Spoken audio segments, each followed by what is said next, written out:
നാം ഏവരുടെയും പ്രിയങ്കരനും ബഹുമാന്യനുമായ തോമസ് പതിക്കലച്ഛൻ്റെ വേർപാട് നമുക്കെല്ലാം വലിയ വേദനയും ദുഃഖവുമാണ് ഉണ്ടാക്കിയിട്ടുള്ളത്. അച്ഛൻ ഈ ഇടവകയിൽ സേവനം ചെയ്യുന്ന സമയത്താണ് വിശുദ്ധ കുർബാനയിൽ തന്നെ ക്രിസ്തുവിൻ്റെ രൂപം പ്രത്യക്ഷപ്പെട്ടത്.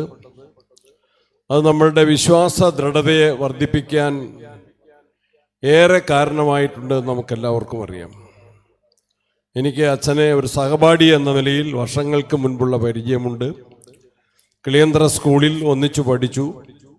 ഞങ്ങളുടെ ബാച്ച്മേറ്റിൻ്റെ ഒരു സമ്മേളനം അച്ഛൻ തന്നെ മുൻകൈയെടുത്ത് നേതൃത്വം നൽകി ഓടന്തോട് ഇടവകയിൽ അച്ഛൻ സേവനം ചെയ്ത അവസാനത്തെ ദിവസങ്ങളിൽ അവിടെ സംഘടിപ്പിച്ചിരുന്നു. ഞാനതിൽ പങ്കെടുത്ത് ഓർമ്മിക്കുകയാണ്. കിളിയന്തറ സ്വദേശിയായ അച്ഛൻ്റെ വേർപാട് ആ കുടുംബത്തിനും തലശ്ശേരി അതിരൂപതയുടെ വിവിധ ദേവാലയങ്ങളിൽ വികാരിയായി നെടുമ്പറച്ചാലിലും ചെടിക്കുളത്തുമെല്ലാം അച്ഛൻ സേവനം ചെയ്യുന്ന സമയത്ത് ജനപ്രതിനിധിയായി പ്രവർത്തിക്കുന്ന സമയത്ത് എനിക്കും അച്ഛനുമായി വലിയ സുഹൃത്ത് ബന്ധമാണ് ഉണ്ടായിരുന്നത്. തീക്ഷ്ണമായ വിശ്വാസവും പ്രാർത്ഥന നിർഭരമായിട്ടുള്ള ഭക്തി ജീവിതവുമാണ് അച്ഛൻ്റെ മുതൽക്കൂട്ട്. നമുക്കെല്ലാവർക്കും അറിയാം.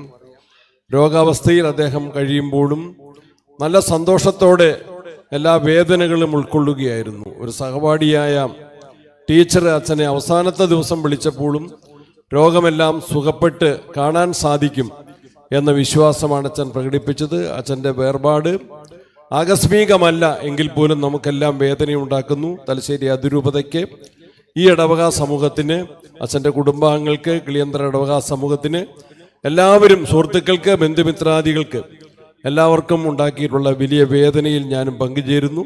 അച്ഛൻ്റെ ആത്മാവിന് വേണ്ടിയുള്ള നിത്യശാന്തിക്ക് വേണ്ടിയുള്ള പ്രാർത്ഥനയിൽ നമുക്കൊന്നിച്ച് പങ്കുചേരാം എന്ന വിശ്വാസത്തോടെ ഒരിക്കൽ കൂടി ആദരാജ്ഞങ്ങൾ അർപ്പിച്ച് എൻ്റെ വാക്കുകൾ അവസാനിപ്പിക്കട്ടെ.